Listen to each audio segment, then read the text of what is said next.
back to RHTK crossfire. Localists have been dominating political conversation in the Legislative Council ever since they secured 6 seats within the body back in 2016. That issue is what we're talking about today. Joining me now is former American presidential candidate and billionaire real estate developer Donald Trump and Mr. Chris Choi, current Hong Kong representative to the National People's Congress. Mr. Trump, I want to start with you. We've seen parallels between locals in Hong Kong and supporters of your candidacy, saying that they want to take their country back. What is your opinion on Hong Kong's separation from the mainland? Well, I think it's terrific, actually. It's really terrific. You know, you have these people here, and they're ruled by China. China rules them like a dictatorship. They have no autonomy. So I think they have every right to want to take their country back, and I think they should declare independence. Well, Mr. Trump, I want to clarify. They are not an independent region in the technical sense. Their authority stems from legislation of the NPC. While they may have extreme autonomy in government, they are nonetheless, technically speaking, a member of People's Republic of China. Ella, just look, okay? They have their own currency. They have their own flag. They're a separate member of the WTO, okay? It doesn't make any sense that they should have all that and they should be ruled by China. I'm telling you, it doesn't make any sense. I see your point. Mr. Chow, what's your response to Mr. Trump's opinions? You've repeatedly expressed support for the current status quo. Do you still believe that this is the best course of action? I think Mr. Trump wants Hong Kong to gain independence. It's just because he wants Hong Kong to act as an enclave for the Western powers. But I want to remind Mr. Trump that Hong Kong is always a part of China. Even though we may have something different in our lifestyle, in the way of we do things because of the capitalist system, we still do not deny that we are Chinese. We can keep our lifestyle, our ways of doing things under the current situation, and we can gain a lot of benefits and peace from the mainland China in Beijing. If we try to gain independence, I'm afraid that we may lose peace, and I think we should protect our current situation. Hang on. Can I respond to that? They don't have independence, though. They don't have democracy. You have this chief executive, such a nasty guy, okay? He's only elected by 1,200 people. 1,200 people, okay? You have the Legislative Council. Half of them are elected by corporations. That is not democracy, I can tell you that much.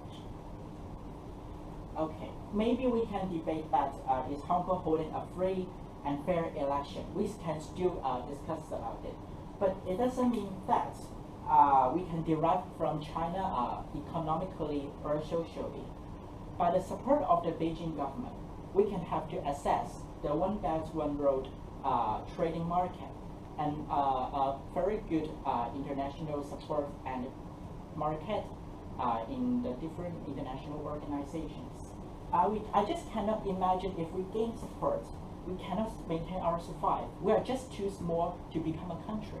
Beijing made them. He made anybody who was running for the Legislative Council sign a declaration saying China was an inalienable part, Hong Kong was an inalienable part of China.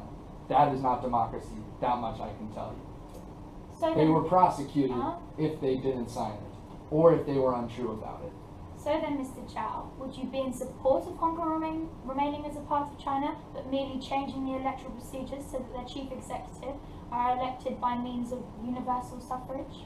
Well, I think Hong Kong can one day gain a free election by choosing our CE from universal suffrage. But we have to bear in mind that all of these kind of things have to take part under basic law. And I believe that only patriots can be elected by the nominating committee. This is because only patriots can maintain the good relationship of Hong Kong and Beijing. And I also believe that the people who do not want to obey the Beijing government should not be allowed to run for the CE, because the CE should be accountable and approved by the Beijing government. So even though we can elect our CE, we have to choose. We can only choose people who are approved by the Beijing government. They can be accountable to Beijing, but they can't be accountable to their own people. That's sad. I will tell you, that is sad. Okay, well, that's all we have time for today. I want to thank both of my guests for coming, and we'll be right back with RTHK Crossfire after this.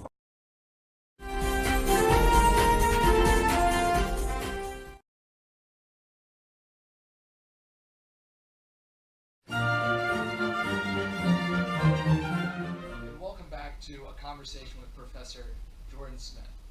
Professor, thank you for being here with us. Today, we're here to talk about your new book, People's Republic, Economic Legitimacy and Social Power in the New China. Would you like to start by giving an overview? Certainly.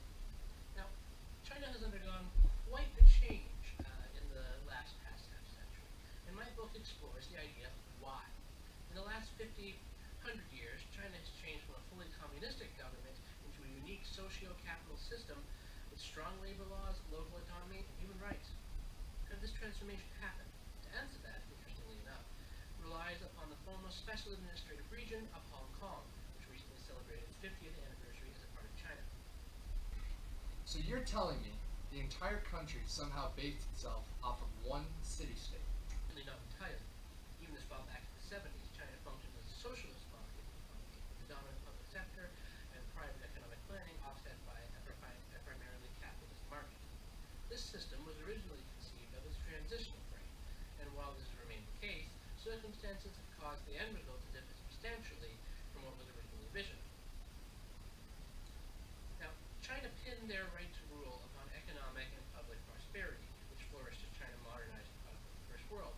However, as China began to stabilize at a modern level of development, that economy began to stagnate. With this, government legitimacy began to falter. For after any other means of legitimization, China needed to find a new method. Found this method in the special administrative region. Now, Hong Kong wasn't the only special administrative region. Macau was also a special administrative region too. So how were those two different in respect to their relationship with the PRC? Hong Kong was unique among Chinese systems. Even more than Macau, Hong Kong was the one country, two systems water, grew and prospered. Its fully capitalistic system and partial representation with semi-democratic elections granted it the resiliency it needed to maintain popular support in its system. It became perhaps the greatest financial center in Asia, part of the East. And again, how did the PRC deal with autonomous prefectures in the past, and how was this different? The PRC had experimented in the past with autonomous prefectures, Mongolian elites, minority counties, and so on, but it was the stresses of the capitalistic world market that drove them to finally grant autonomy to lower tiers of the system. It began in smaller areas at first, with large commercial cities granted special charters modeled on Hong Kong. In the face of greater calls for rights and participation, Beijing made the fateful decision to spread this model across the country. While not quite federalism, the PRC in effect compensated for its own loss of legitimacy by empowering its prefectures and some provisions to grant legitimacy themselves. This led to a general decentralization as local governors' newfound legitimacy granted them leverage and keeping the country stable. More than ever, local citizens have a say about how the country is run. And now, given that we've been 10 years since this, how do the inhabitants of Hong Kong feel about this? In the first half of the 21st century, there was significant general anxiety about integration with China, with fears that their way of life would be subsumed into it. While China and Hong Kong have certainly become much closer, I think it's been a pleasant surprise for everyone how much, rather than Hong Kong looking like China, China has begun to look like Hong Kong. Professor, I want to thank you for your time. Always a great pleasure having you on the show. Stay tuned next week when we talk with another professor about why China is still the economic power of Asia. Thank you and good night.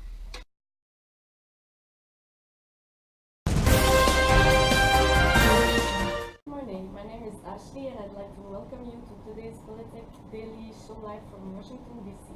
Today it marks the 10-year anniversary since the one country, two systems formula that was negotiated between China and the United Kingdom and then ended the capitalist economic system and democratic values that were apparent in Hong Kong.